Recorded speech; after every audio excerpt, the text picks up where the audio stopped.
Ilang tawag dun? Ilan ang kilometro nito?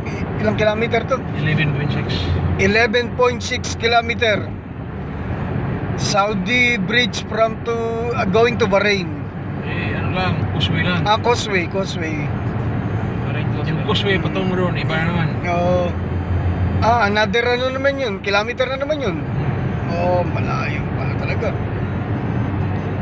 Mas malayo pa rin yun sa atin. Alam ko nga second largest bridge. Kasi sa atin pa rin, pagtawid mo palang una, itlog pa lang yun. Bilang, ibon na. Biglang nawala broadcast ko, wala na signal.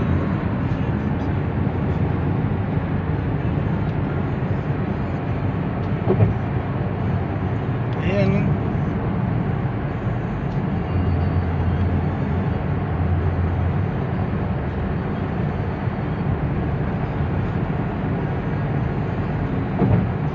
Parang rolling coaster eh. Papanik eh. Pataas kami.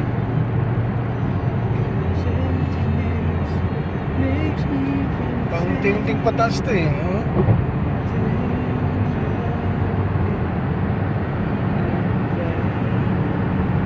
Ayan na. Sa iba kami.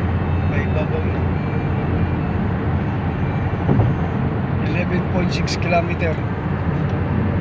Sa taas na kami.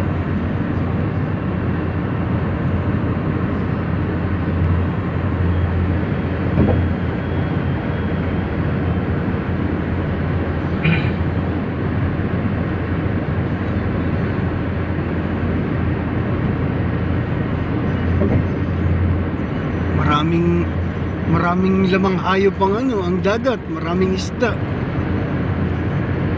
Sagana.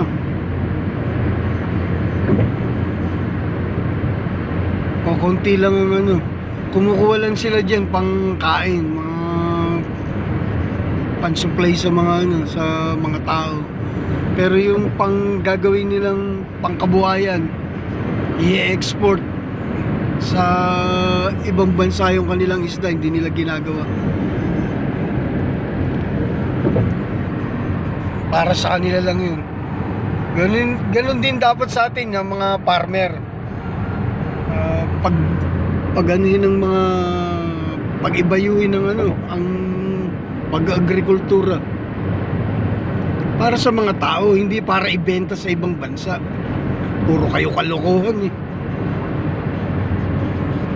Ang dami nyo kasing alam eh.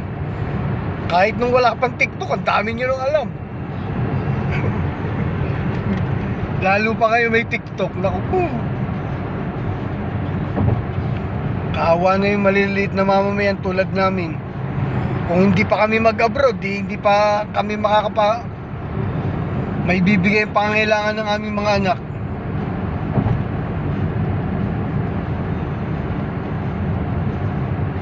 Itong mga sinasabi ko kung mayaman ako, naku, dami maniniwala sa akin. Pero tulad kong mahirap lang, konti lang maniniwala sa akin. May maniniwala, pag iba nga, pag talikod, di na naniniwala. Puro kalokohan lang sinasabi niyan.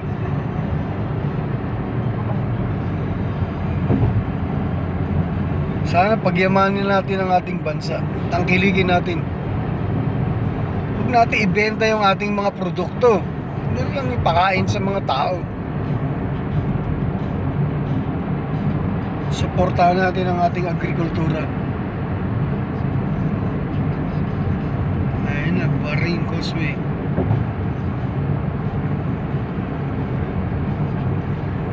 Susunod naman sa Qatar. See you soon. Coming up. Qatar, coming up. Walang kukontra. Basta kami maglilibang lang. Hindi natin alam ang buhay. Yung kasama namin, Jong, yung Pakistani, na gano'n na siya na for good na. Starbucks. Mamaya tayo magano dyan. Starbucks.